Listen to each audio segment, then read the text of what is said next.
परवर्ती खबर को आसिबा आनंद उल्लासर सह पालन है पारंपरिक कांदुल जात्रा।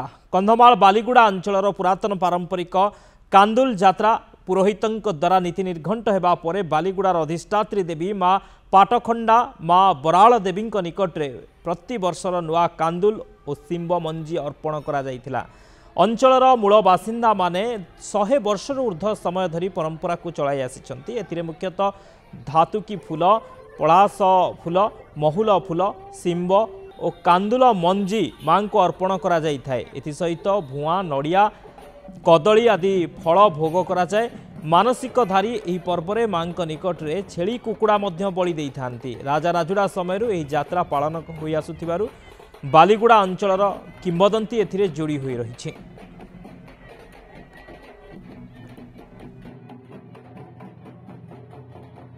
यहाँ हूँ आम ये अंचल कांदुल जात्रा रूपे प्रचलित।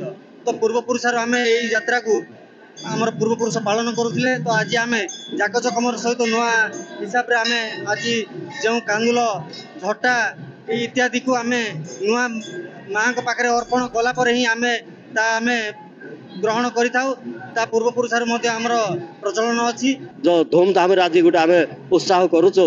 यहीटा मूल कारण है आमर जो को शासन कले आमर पात्र माने से आमको कहते जे आम बारी कि आम जंगल लोक आम जंगल रे जहाँ हम फलमूल प्रथम आमर जहाँ फल हम आम माँ पाठखंडा पाखे समर्पण कलापर आम समस्ते सेवन करवा। जो कांदुल जात्रा पर्व दिन निर्धारित हुए से दिन में माँ को पाखे आमर इष्ट देवी माँ पाटखंडा देव पाखे से भोग होगापर आमर यही अंचल समस्ते आदिम आदिवासी से ग्रहण करते।